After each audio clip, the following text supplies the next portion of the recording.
Check. This is Tom Ramshaw, Grinder from NorthStar SailGP team, and welcome to our team's first podcast. I'm going to be your host, and we're just going to be getting to know all the sailors and people working around the team, and it's just going to be a fun time. So today on our first episode, we got our new driver, Giles Scott. How you doing today? I'm good. Yeah, exciting. Your new career as a podcast host. Yeah, we'll see how this goes. If sailing falls through, and maybe I can just talk into a mic and maybe people will listen. I'm not sure. Yeah, maybe. So we've done 2 days of sailing so far here in Dubai as we're speaking now. How's it been going so far? How are you feeling on the Canadian team? It's been good. Yeah, we've had 2 really good days training. Well, I hope you'd agree. We've had some tricky conditions like light wind and some thermals and kicks. We get some falling towards the end of the day, and I think the group's been gelling pretty quickly. I think, I mean, we've got we like all these teams out there. I think we've got to assume we've got a long way to go, but I think we're in a good spot. Yeah, I would agree. I thought the first 2 days were pretty good. We were having fun, learning a lot, getting to know everyone's styles, and yeah, for me it was fun. I really enjoyed it.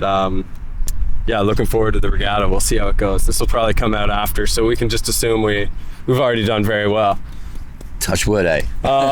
Yeah, I guess the first question is kind of your evolution in specifically SailGP, and then how you ended up with the Canadian team, making that decision, and now being here. So what's the story there?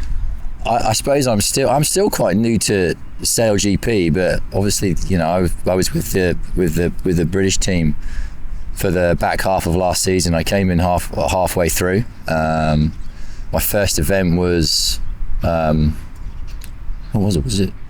I can't remember. Was it here? No, I came here. Abu Dhabi. It was Abu Dhabi. Just down the road. First event Abu Dhabi, and it was pretty light. Like we didn't even didn't even get pop a hull. Yeah, I think it was just a H2 for a whole weekend. So it didn't really feel like a first SailGP event. So it really kind of all kicked off for me in Sydney at the next one, and it was hard coming in halfway through a season. Yeah, and you know, no training days, and super tricky. But I had the British squad is really, really good. It's a real good set of sailors there, and they took me under their wing, and I suppose I served my SailGP apprenticeship there, and we had a good back end of the season with 3 podiums and a win in Halifax, which was very nice. Yeah, I want to ask you more about that in a bit. All right, yeah. And then after San Francisco,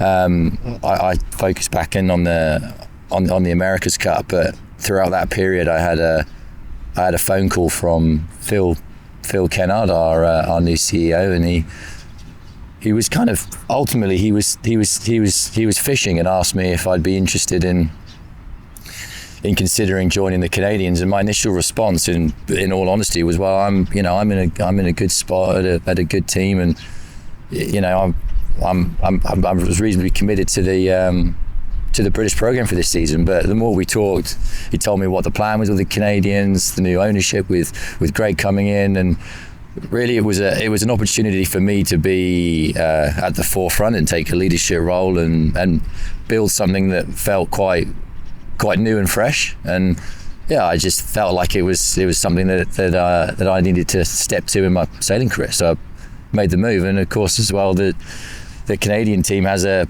great foundation. Like, you guys were going really well last year, and the more we spoke, it kind of just all came together and became a bit of a no-brainer for me. And Canada being that you are a Canadian citizen. I am. And spent some years in your some early years in Canada. Did that come into a factor, being that there was specifically a Canadian team asking you to join? Yeah, for sure it was. I mean, it made it an awful lot easier. And you know, I think you can tell from my accent. I spent I spent almost not all of my youth, but the vast majority of the growing up I did in the UK. But yeah, we as a family we lived in Canada for the first 5 or 6 years of my life, and yeah, it was certainly a place that my family holds very, very dear, and I have memories of growing up in Canada. I think a lot of the memories are through VCR family tapes, but yeah, it did. It all played part of the decision becoming a little bit of a no-brainer for me. A curious question that might be on a lot of people's minds is, you were with that British squad, and that squad's been together for many series, America's Cup mostly. Yeah. And you were kind of the number 2 guy to Ben Ainsley.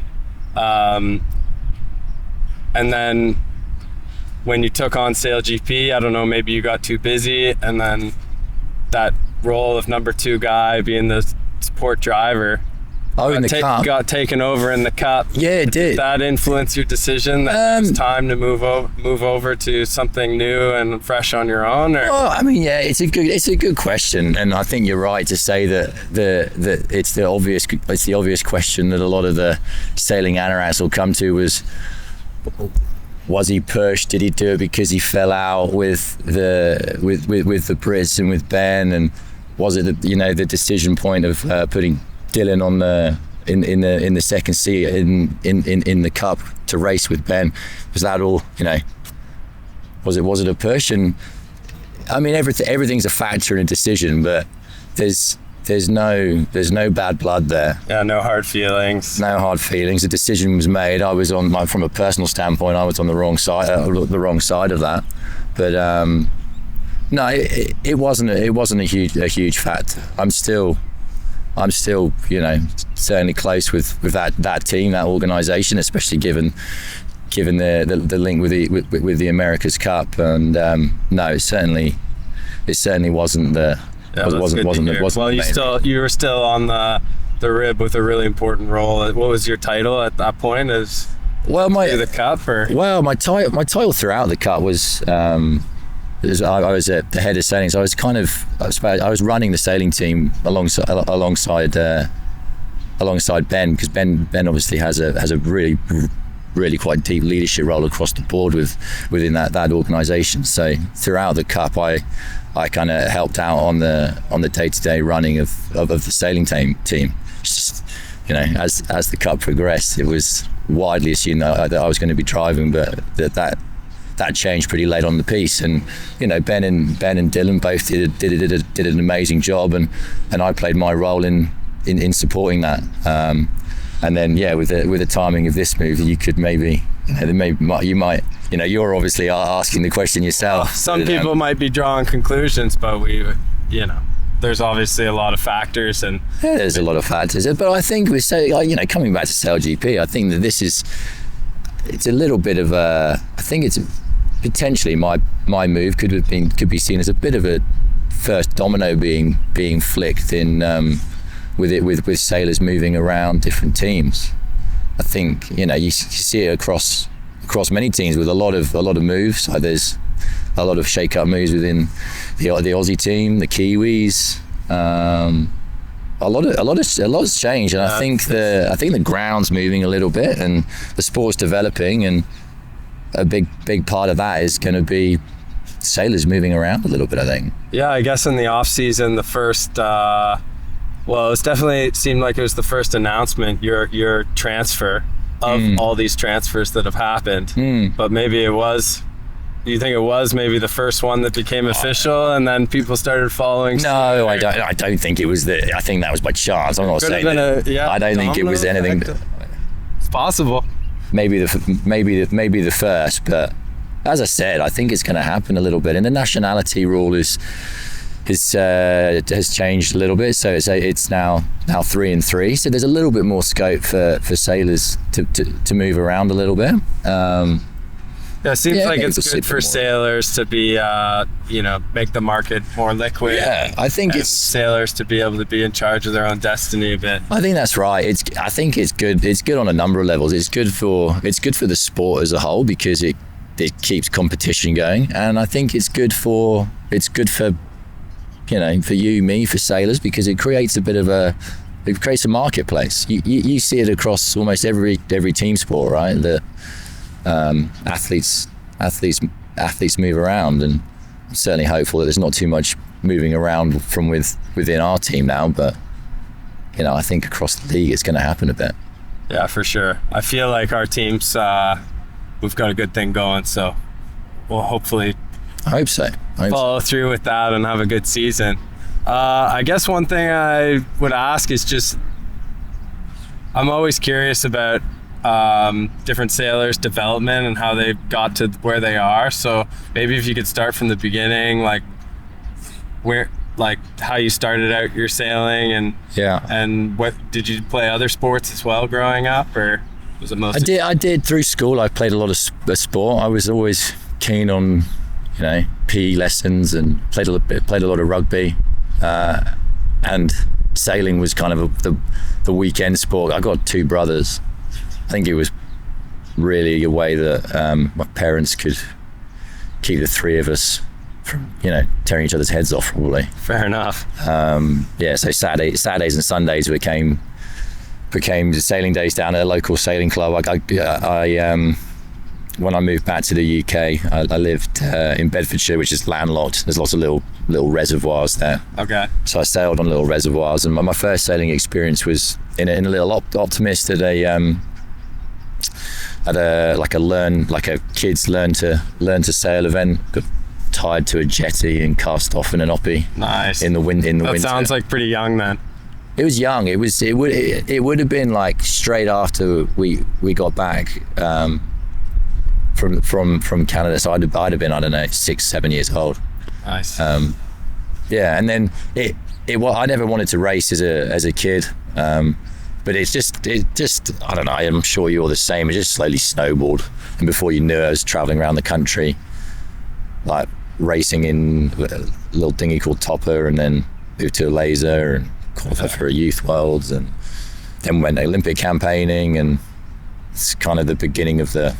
Yeah, you get this dream of like, oh, maybe this sport will work. Yeah, it was a bit like that. And then you're like, oh, the Olympics, oh, so cool. For me, it was always the next step. Always seemed so distant, but then when I got there, it was like, oh, actually, maybe I can do the next one. Yeah. Like as a kid, I remember looking at these other, they were kids. I mean, they were probably only a year or two older than me, but they came on one trailer and they all had the same color bow, and they were obviously in some kind of club squad or something. It's like, oh, so cool. Yeah, so cool. Same thing for me, for sure. Yeah. So what was the age, or was there a moment where you're like, oh, I'm actually pretty good at this, like I could take this further? Did you go to university? Or? I did, yeah. I think, yeah, I did. Full time from pretty early. No, I went to uni, but I went to uni with the degree part of uni being firmly seen as a backup, and I wanted to go sailing. By this point, you already knew. By then I knew. I knew I was good in junior and youth sailing, but at that point, as I kind of said earlier, everything feels so distant. But it was always just the next step. Yeah, I suppose one different in Canada, we have we don't have the same level of Olympians that are there, winning medals consistently every Olympics. So it's a bit different. What's it like? Do you get to meet like these heroes of sailing when you're pretty young and get exposed to them on the circuit, or? Yeah, you do. I mean, they're kind of, I suppose, as you're growing up and you're a kid, to a certain degree, it's kind of more sporting idol-y type relationship, and I remember the likes of Ben and Ian Percy and Shirley Robertson kind of turning up and giving talks as we were coming up through junior and youth sailing, which is pretty valuable for sure, because it actually it makes it that little bit more real to you as like I don't know, you sat there as a 13-year-old, and when you can actually see it and talk and talk to those guys, it it does make it a little bit more real and maybe a bit more believable that it's achievable potentially, and potentially for a wider group. And I mean, the British Olympic system is quite good in that way, how it breeds quite a big base. Yeah, it has it's not all good once you break through that, but in terms of developing a wide base of talent, it's pretty powerful. Nice. So I guess moving on a bit further on in the timeline, I remember I would have been sailing laser back then before I sailed fin against you, but you had like a really strong British squad. It was led by Ben at the time, and then a bunch of guys a little younger like yourself coming up, and then eventually catching up to Ben. Mm-hmm. And what was that squad like? There was maybe like 6 of you that were pretty strong, no? Yeah, there was. It was good. I mean, the British. I mean, we raced fins against one another, right? And our British fin squad and program was pretty good. Like it's won every fin gold medal since 2000. So 2000 through till 21. And you were 2 of those. I was 2 of those, yeah. And I mean, that's a pretty heavy stat. Like, that's a cool stat, I think. Yeah. And and I suppose it's the foundation that the squad created kind of under David Howlett and Ian Percy initially, people like Andrew Simpson as well, who didn't go to the Olympics but was a big part of that group in the early days. Again, it's a bit of a snowball where the learning was always passed on, and the group always managed to keep the in-house fighting at bay. Yeah. There wasn't ever any real. I mean, there was obviously squad battles for qualification for the Olympics, but it never got to the point where it was detrimental to the group. Yeah, which maybe was quite fortunate. And looking back on it, it was potentially because there was always there was often a pecking order. Yeah. And the only time the squad came close to breaking down was when that pecking order became a bit more up in question. Yeah. Yeah. Which is the natural way that a competitive group will work, right? I remember there was a bit of a debate of whether you should have gone to the Olympics in 2012, which would have been a home event in London, or Ben, and there was a bit of back and forth. Yeah, but again, this is like when you know the in and outs of how the qualification works. There's no juicy scoop for you. Yeah. Like the qualification was lost on my part and won on Ben's part, fair and square. Yeah. Like, it was written down. It was a series of events, and it just happened that it was through that period. It was super close. Like, I think it was 3 international events. He won all 3 of them, and then went to the test event, won that, and I finished second in those 3 events. So it was, like we were both good. Yeah, fair enough. He won the spot. Like, it was fair dues. Fair enough. And so then you ended up getting your first shot in 2016. I had switched to fin in 2015, so I started racing against you. I was pretty new in the fin, so I wasn't at the part of the fleet you were at. But what was that like winning your first gold, and how did it all come together? Well, given how close the qualification battle was in 2012, it was like watching the 2012 games was kind of probably my main course of motivation to attack an Olympic campaign like properly, and actually take a lot of those lessons that I'd ultimately learn from the likes of Ben in terms of the way to approach an Olympic campaign. And throughout from 2012 through till 2016, it kind of everything was like my sole focus was fin sailing. And I'd gone off in 2012 to do 2012 and 2013 to do the America's Cup of Lunar Roster, and which was an amazing experience for me, and kind of my first in on high performance yachting. And I kind of managed to get on the back of that first wave of foiling and in cats, kind of the first generation of the F50 ultimately. What we're doing now. Yeah. And which was amazing. But I took a lot of lessons from that world, all the amazing sailors I was hanging out with, all the designers, and really I remember just scribbling in my notebook anything that was all relevant to fin sailing. And yeah, I mean, I put like looking back on it now, I'm way prouder of my 2016 fin campaign than I am of the Tokyo one. Like it kind of sits way up there for me. Yeah, you're I remember you were pretty dominant. I think you won before the medal race at that one. Yeah, you'd already clinched the gold. Yeah, and in the run up as well, like it. But I understand the preparation is what you're proud of. The games in Rio itself was kind of it really was like the cherry on top. But I suppose if I hadn't managed to put the cherry on top, the rest of it would have been ultimately not worth it, and you'd be looking back on it very differently. But like. Yeah, I managed to sail pretty well in a lot of regattas across 3 or 4 years there. So yeah, it was good times. Yeah, nice. I guess that brings me to my next question, which would be, when I was competing against you and occasionally we trained together, I didn't realize how much other sailing you were doing. Right. In mostly AC stuff and programs that were kind of leading up to that. But you did the GC a bunch. Yeah. What else were you busy with? Or it was predominantly sailing that was associated with the America's Cup, but I kind of ran a bit of a program where I'd just say yes.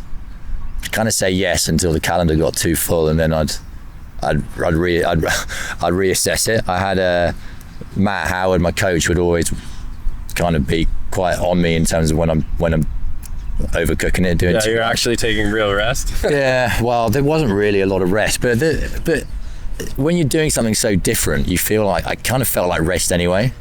Like me going off and working with the cup team and going and doing some cup testing, I came back to the fin sailing feeling like maybe not physically rested, but mentally refreshed. Mentally, I was in a good place to get back into it. So you say that was overall helpful for your campaign, as long as it wasn't too much of a distraction. Yeah, as long as the learning outweighed the kind of the whip of the schedule. Yeah. I was all in. Yeah. Nice. Yeah, I find in Canada, I was like this a bit myself, where when you're doing an Olympic campaign, you get so focused on it that you just start brushing off other sailing. It's like, that's not what I'm working on. That's not what I'm working on. There's a bit of that mentality among some of the sailors I know. And do you think doing a lot of other sailing, especially in the early days of a campaign, it's helpful? I think so. And you're right, it probably is. Certainly in the first half of an Olympic campaign it'd be useful, but it's easy to get tunnel vision, and I don't know, it's something that I've seen in the British program as well, where people it's not overly focused, but they think that they're working really hard because they're only concentrating on their Olympic sailing. But then when you actually break it down as to, well, what are you actually doing to only focus on your Olympic sailing, or are you just doing some Olympic sailing and then doing nothing, with the rest of your time? Do you know what I mean? Yeah. It's a balance, but there's a lot you can learn from a lot of different areas in this sport, and that was the approach I took. Yeah. And it's opportunity as well. Like I suppose you got to bear in mind as well that I was quite fortunate in that sort of setup doesn't come around for everyone. Like it was. I had to be good to get myself in the situation to have that kind of program, but equally there had to be, later on there had to be a British America's Cup campaign for me to get involved in.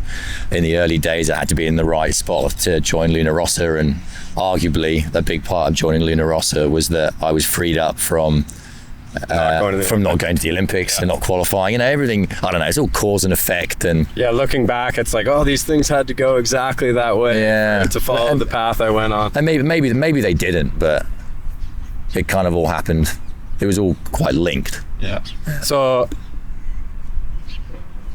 I guess last fin question is, obviously we were forced into retirement from the fin class, being that it wasn't an Olympic program anymore.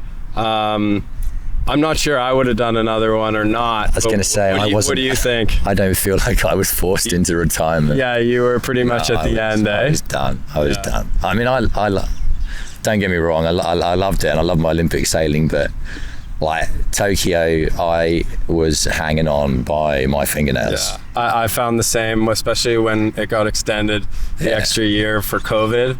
It was like, another year. Yeah, and I mean, I had a good year, but it was tough. No. Yeah. What were you doing that year? Well, I was doing the America's Cup. Cheers. I was stuck. Not stuck. I was at the America's Cup through COVID in Auckland. So I was doing some amazing racing, but that was kind of all encompassing. And then we stopped. So the racing stopped in March, I think. And I hadn't sailed my fin in, I don't know, 9 months, and I had marched through till the end of whatever it is, beginning of July to get ready for the games, and I was on the back foot. Like there was, the fleet had moved a bit. Like it had kind of, I don't know, it had seen where, I suppose, where I'd got to in 2016, and I suppose I was kind of like, I had the bullseye on the bullseye on my back, and there was quite a few guys out there that had reached me and in a lot of ways got past me, and I felt like I was chasing basically. Yeah. Which I was. Fair enough. Yeah. How was your confidence going into that games? Because you from my memory, it was a lot of winning leading up to Rio, and then Tokyo was podiums. Yeah. Maybe not winning every time. Yeah. No, I mean, I think on the form guide, I would always have been a solid medal contender, but the gold was arguably not. I would maybe not have been favourite for it going in. I don't know. It was very different, as you say, very different to Rio, but I suppose I won, so it didn't really. I don't know. It doesn't matter, does it? Did it? Yeah, somehow, I don't know. Yeah. That crazy last reach to the light wind, last reach to the finish. Yeah, I mean, it was so close. It's kind of why I said that I kind of hold the Rio campaign so much closer, because it wasn't in doubt, and the sport part.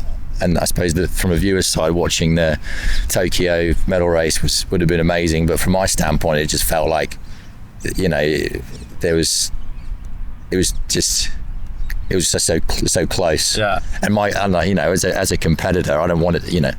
I want to win, and I don't want to be close. Yeah. I want to win easy, and I want to win boring. Yeah. You want it to be like, I deserve that 100%, not like, it had to come together in such a way. Obviously, you did deserve it, but. It was just different, I suppose. Yeah. For me, it was like I'd put a lot more into that campaign, being the whole thing. But that extra COVID year was tough. So I wasn't a medal favorite, but I left a little out there, so it wasn't. Yeah, right. There's always those things. Yeah. But I was lucky because this Canadian team started right after, and. Right. Things kind of fall together. The timing was all right, so forced out of the fin. There wasn't an option anymore to fall back on. So it was, being forced out of the fin and into SailGP is not a bad way to go, mate. How do you feel the difference between sailing by yourself and being with the team? What do you like better? What are the positives and negatives of the two? As I've grown older, I prefer sailing with groups and teams. Yeah, me too. I think I get a lot more from it, just on the learning other people, other teammates, how to communicate better, work together. I don't know. I just feel like maybe it's because I didn't do a lot of it, in the earlier days. But I think I prefer the team stuff now. Yeah, I would agree. I mean, I love my moth sailing still. I haven't done it in a while, but that's kind of, I still have that as my little dinghy. Yeah, I'm doing the wing foiling as my solo thing. You did a little bit of that. I did do a little bit of that. You made a good choice on the wing foiling. You can stick that in a backpack. Yeah, it's so easy. Yeah. Walk down to the beach, inflate it. You're on the water before all the kiters who have you're a bit. their lines and stuff. It's You're nice. a bit of a surfer dude, though, aren't you? I can't. Yeah. I'm too much of a geek for that. Yeah? Yeah. What would you be doing if you weren't a sailor, would you think? I don't know. If I wasn't a sailor, I don't know. I reckon I'd probably have ended up signing up to the military or something after school. Yeah? I reckon, yeah. Probably. Maybe. I don't know. You needed that discipline, or what was the story there?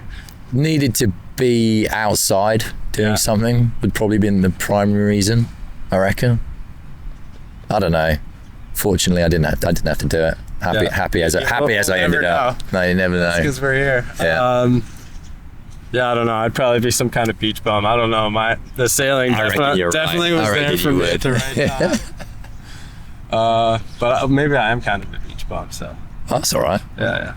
It's the day job, and then we get to do all our fun. What are your fun hobbies now? What do you do for fun?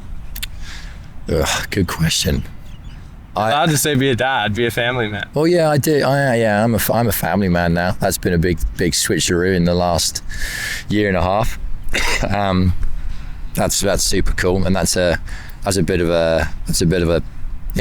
a game changer in terms of the hobby world. I used to be a bit of a hobby fiend, like golf, wing foiling, windsurfing, climbing, but I don't really do too much of that. Now it's kind of sailing and family time, bit of exercise here and there, every now and then a bit of golf, but I'm no good at it.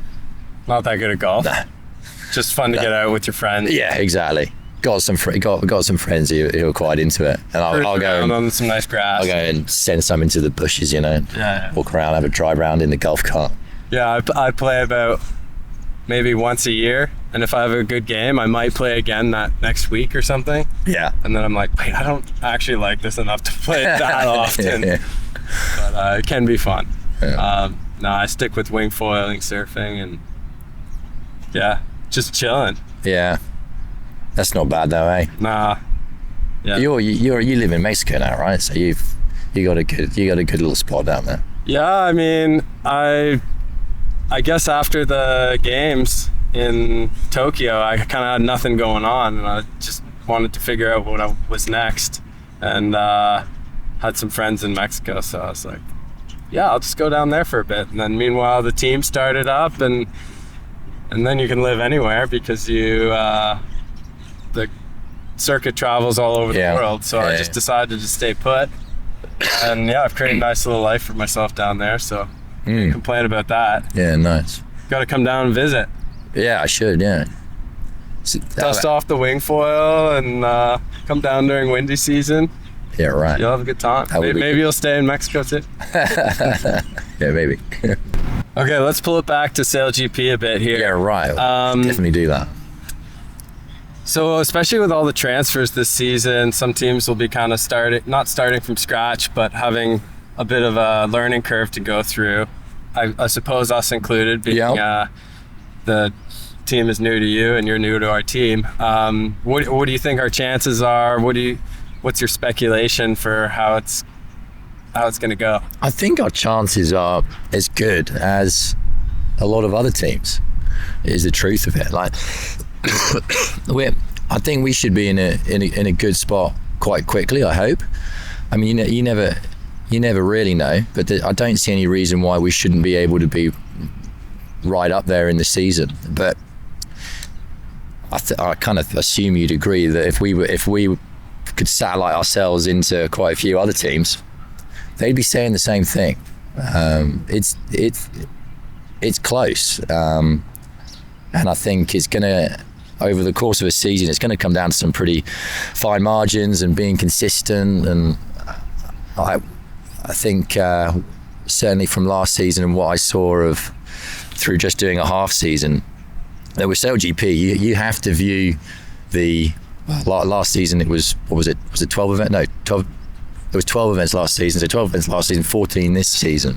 You have to view those 14 events as kind of individual races, because no one's going to win every single event, or if they do, We will try. But. Oh, I mean, don't get me wrong, we will try, but I'd be very surprised if anyone manages that. And I think it's going to be you want to be consistent. And I think statistically, if you, like last season, if you finished an average of like, I think it was over 4th, you'd have made the season final. So it's like it's like 4.5 or 4.6 if you'd average that across every event. So you don't even need to get on the podium to make it into the final to then win this season. So it's like, I think the stats kind of reinforce that whole consistency thing. And I think because in terms of a goal, if we aim for podiums at each event, that, I mean, I'm sure everyone's going to be aiming for podiums, but if you can get on the podium more than not, you're gonna be in bloody good shape to make that season final. And then the way that the racing is done, it's exciting, it's fast, it's furious. Racing's short, but you make the top 3. That to me is kind of like the first win, and then anything from there is a bonus. And I think that's the same for events and for the grand final as well. You make the top 3 and then you just come out firing for the 15-minute race and take it on and see if you can get across the line. If you're not first, you're last. Well, there's a bit of that, but for the last one, every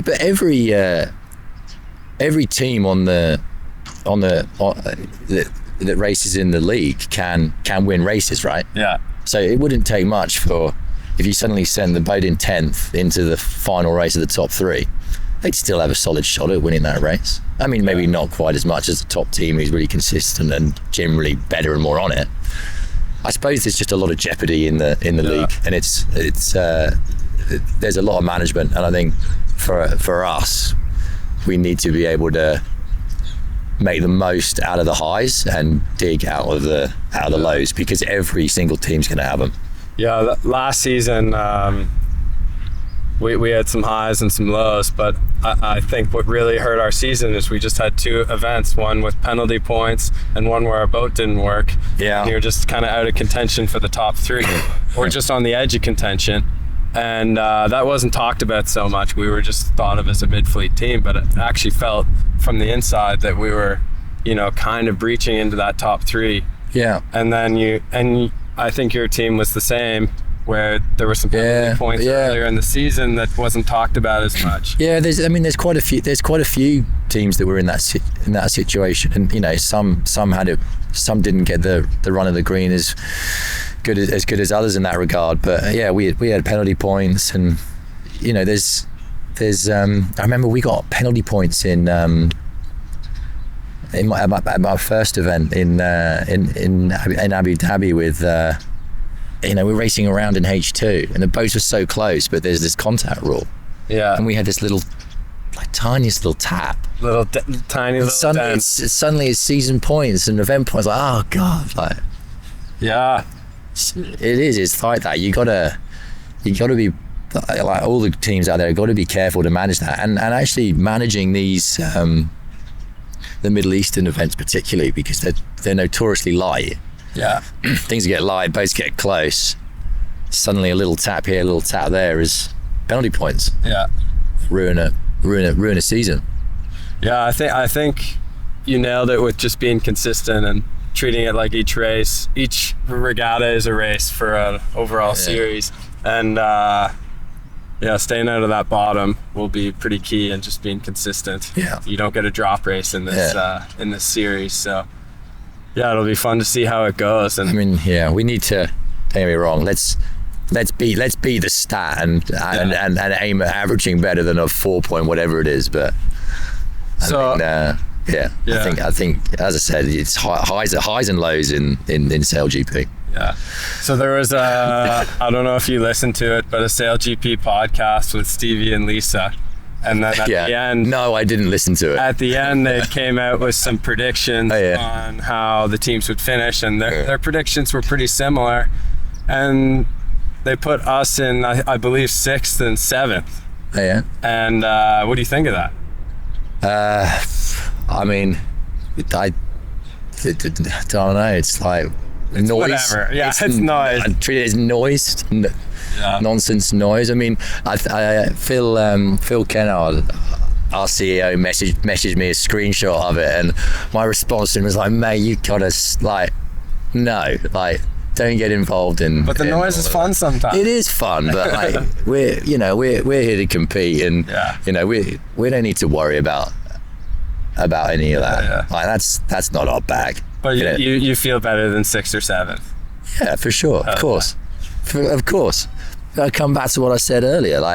There's a lot of good teams out there. It's not going to be easy, and I think we just got to keep our head screwed on right. And and part of keeping our head screwed on right is ignoring nonsense for sure that Stevie and Lisa come up with. They can say that, they can put us in 10th, whatever.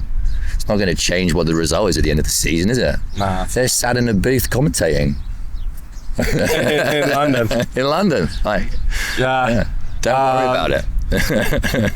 So a new thing we got this year is the T-foils. What do you think of those coming in? Have you got a chance to try them yet? No, I haven't, but I know that you have, right? Yeah, so we were the testing team, so we've had some time on them. But well, what do you reckon? Well, they're fast. Yeah. They're a faster upwind, but you have now the foils go outboard, so it's a little bit of a different. The boat's effectively a different size, so it's going to be interesting with more boats. Yeah. But yeah, what's your first thoughts? I think it's going to be a bit of a reset, if I'm honest, in the fleet, and I think that this season is going to be a game of he who can, or she who can learn quickest in terms of this new config is going to do pretty well. I'm sure there's going to be a lot of nuances on how to sail them. There's with the cant control that you have, and as you say, it's the boat's generating more riding moment. The flight will be different. The use of diff will be different. The fleet's going to have to learn a lot, and the fleet will be learning very quickly. And I think we certainly need to try and be on the kind of crest of that learning wave, which hopefully we can be in a good position to be on. But I think there's going to be a lot of data trawling this season to try and fast track learning a whole new thing. Well, I think it feels to me like we got a good start with obviously it's a big difference for the flight controller, and Billy's had more time than anyone, so hope he gives us some confidence. Hopefully, we'll see. Yeah, it's going to be interesting doing 100 kph with 12 boats on a reach to Mark 1. Yeah, it is. But maybe a little less loose because the L foils are pretty tough. They are tough, yeah. I mean, maybe it'll make things a bit more stable. We don't know, but it sounds like they're a bit tricky downwind and through bearaways and whatnot. So, as I said, there's going to be some learning to do. Yeah. One of our bearaways, I thought we were for sure going into a nosedive. Right. There must have been about this much rudder in the water. This was when we were testing in Sydney, and somehow we saved it. But it's some excitement for sure. Yeah. What do you think of the other new development that probably won't be in use for a while, but is being talked about, is the jet propulsion system for drift off conditions? Yeah. What's your thoughts? I don't know. I haven't seen much of it. I mean, it's an interesting concept. It's certainly a new way to approach a sailing race. I think anything that makes the racing more exciting, especially downrange, and opens up the raceable wind condition, I think is a good thing to experiment with. And I think that's we kind of seen the power of the wing changes, and particularly taking the boat up range with those little wings. I've only done 1 or 2 days with a little wing, but using it in San Francisco, I was really impressed with it. As soon as we got onto that little wing, it suddenly makes the boat, it's faster and easier to sail. So I think anything that opens up the possibility for the league to get to a wider range of venues and have good racing there, I think needs to be explored. And that's that little propulsion unit's one of those things, isn't it? Yeah, just to pop up on the foils and get going. Yeah. Maybe a limited number of use, so you got to strategize when you want to use the propulsion. I'm not sure how it's going to work. Yeah, I don't know either, but there's so many options to play around with there. Sounds like it could be cool. Yeah. I don't know. I think maybe the purists of sailing will be like, oh no, this is ridiculous. I'm sure there'll be some naysayers for sure. There always is. I feel like this league, generally, the sailors are pretty into trying new things, and yeah, I think it's I think that's right. I mean, the league in SailGP is kind of leading the way in terms of high performance yachting and how it's done, and exploring things like these propulsion units is kind of part of it. Maybe it'll work, maybe it won't, but it's worth trying. Yeah, there's only one way to find out, eh? Yeah, I'm excited. The season's going to be pretty wild. What do you think of 12 boats? I think it's going to be a lot in some of the smaller venues. Yeah. And certainly with the format of racing. And yeah, it's going to be tricky to manage. Yeah, we'll see. I mean, we'll have 12 boats, not here in Dubai, but from Auckland we should have 12 boats. So 12 boats and the new foils coming online. So I think that's going to be a big stepping stone for SailGP teams and the league as a whole. What number of boats does it become too many in this style of racing, do you reckon? 12's on the limit. It's on the limit. I think so, yeah. I would say for sure. Before you open up the course a bit more, I think so. Split them up. Yeah, I think so. Yeah, 12's a nice even number. I think we can go with that for a while. And see how the T4s go. That might change things, but anyway, the people in charge will make all these tough decisions. They will. Not us. They will. We'll just try and win the races, mate. Exactly. Yeah, well, thanks for doing this podcast, and we're excited to have you, and it should be a great season. Appreciate it. Thank you. And thanks for having me, and I'm looking forward to racing with you and everyone as part of the NorthStar SailGP Canadian team. And yeah, getting really excited to represent Canada now, and hoping everyone back in Canada can get behind us this season. Nice. Well, thanks for joining us. Nice.